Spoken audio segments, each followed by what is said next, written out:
everyone, it's Brett here, Lionheart84. So we're looking today at the first of my two loquats. This particular one is, if that's in focus, is Oliver. It's grafted onto a quince rootstock. Did pretty well last year, to be honest, but we seem to have developed a problem with a lot of stem dieback and leaf loss on it and discoloration. A lot of these leaves are very curled and twisted on the newer stems. Now there's no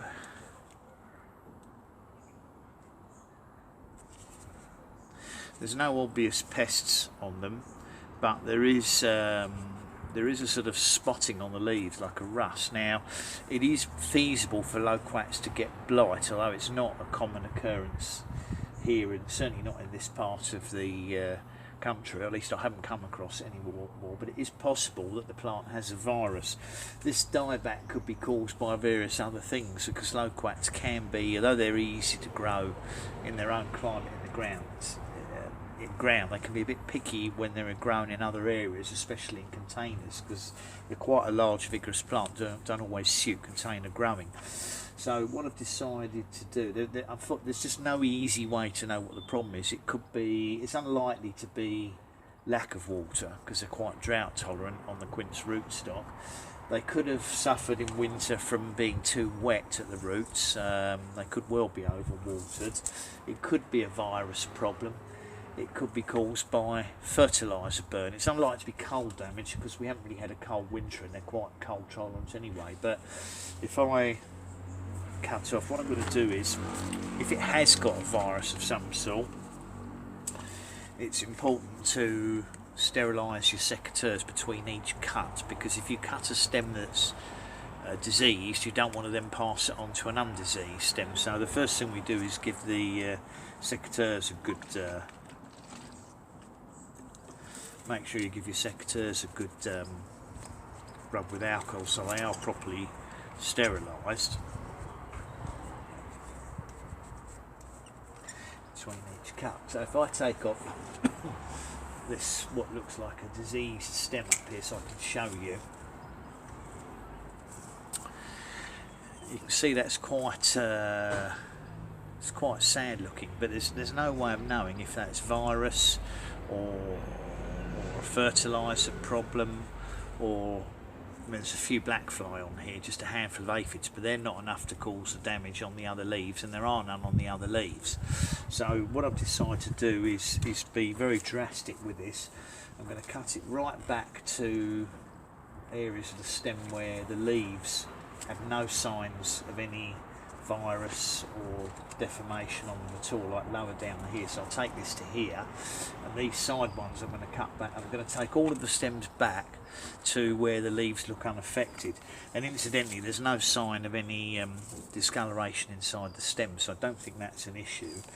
So we'll start with cutting it back, and then I'm going to repot it and move it from a plastic pot into the new fabric root pots that I'm going to try, and I've put it into a very lightweight, free draining, mostly bark and perlite compost, to try and eliminate any problems of them getting too wet, and I think the fabric pot will do that as well.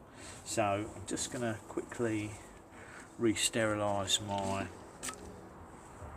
secateurs. I'll make an initial cut.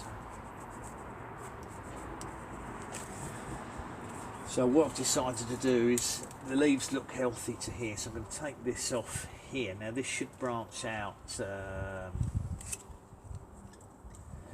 This should branch out very heavily. No sign of any discoloration in the stem, but you can see all of these shoots. It's heart-rending to cut all this off, but if there is a virus, if you look how bad this looks here.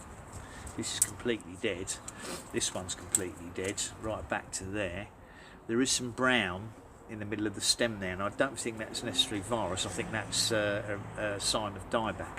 These incidentally should be burnt or disposed of in rubbish sacks. You can't put these, if you do composting, you can't put these in composting because they have got a virus on them. It could spread to other plants, so it does need to be disposed of sensibly.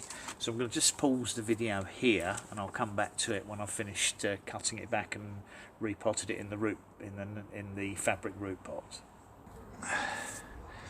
Okay, so we're all done now. Hopefully you can see this. So I've got a triple whammy, if you like, here, which I hope is going to prove beneficial. We've cut the plant back hard, so if it did have any virus in it, I hope I've cut it back to disease-free wood, although that remains to be seen.